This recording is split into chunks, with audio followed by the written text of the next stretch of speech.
कर्म का फल प्रेरक कहानी। वही बेटा मठ के 4 दाने भी नहीं खाने देता और गलती से खा लिया है तो मुंडी मांग रहा है बाप की। एक बार देवर्षि नारद अपने शिष्य तुम्बरु के साथ कहीं जा रहे थे। गर्मियों के दिन थे। एक प्याऊ से उन्होंने पानी पिया और पीपल के पेड़ की छाया में जा बैठे। इतने में एक कसाई वहां से 25-30 बकरों को लेकर गुजरा। उसमें से एक बकरा एक दुकान पर चढ़कर मठ खाने लपक गया। उस दुकान पर नाम लिखा था शागाल चंद्र सेठ। दुकानदार का ध्यान जाते ही उसने बकरे के कान पकड़कर 2-4 घूंसे मार दिए। बकरा वह वह करने लगा और उसके मुंह से सारे मठ गिर पड़े। देवर्षि नारद ने जरा सा ध्यान लगाकर देखा और जोर से हंस पड़े। तुम्बरु पूछने लगा, गुरुजी क्यों हंसे? उस बकरे को जब घूंसे पड़ रहे तब आप तो दुखी हो गए थे, किंतु ध्यान करने के बाद आप हंस पड़े। इसमें क्या रहस्य है? नारद जी ने कहा, छोड़ो भी, ये तो सब कर्मों का फल है। छोड़ो? तुम्बरु ने कहा, नहीं गुरुजी, कृपा करके बताइए। नारद जी कहते हैं, इस दुकान पर जो नाम लिखा है शगाल चंद्र सेठ, वो शगाल चंद्र सेठ स्वयं बकरा होकर आया है। ये दुकानदार शगाल चंद्र सेठ का ही पुत्र है।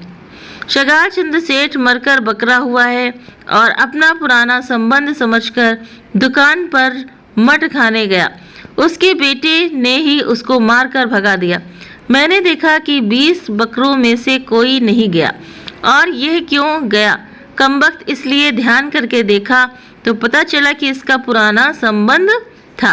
पुत्र ने तो बकरे के कान पकड़कर घूंसे जमा दिए और कसाई को बकरा पकड़ाते हुए कहा, जब इस बकरे को तू हलाल करे तो मुंडी मेरे को देना, क्योंकि यह मेरे मठ खा गया है।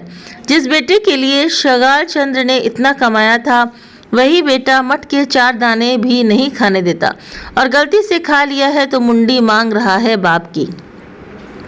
इसलिए कर्म की गति और मनुष्य के मोह पर मुझे हंसी आ रही है कि अपने अपने कर्मों का फल तो प्रत्येक प्राणी को भुगतना ही पड़ता है और इस जन्म रिश्ते नाते मृत्यु के साथ ही मिट जाते हैं, कोई काम नहीं आता। तो इसलिए कहा गया है कि कर्मों का जो फल है वो सबको भोगना पड़ता है। अगर आप ज़्यादा मोह करते हैं, जिस चीज़ का आपको ज़्यादा मोह है तो आप वही बन कर के आएंगे।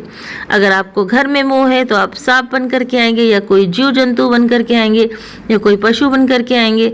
लेकिन आपका जो बेटा है या आपके बहू है या आपके बच्चे या पत्नी है तो आपको थोड़ी ना पहचानेंगे, वो तो आपको जानवर ही समझेंगे ना। तो जिस तरह से इस बकरे के साथ में हुआ, इसीलिए कर्म अच्छे करना चाहिए। बुरे कर्मों का बुरा नतीजा और जो अच्छे कर्म करता है उसको अच्छा ही फल मिलता है।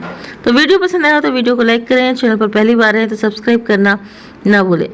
आपको इस कहानी से क्या सीख मिलती है तो प्लीज़ आप मुझे कमेंट करके भी ज़रूर से ज़रूर बताएं।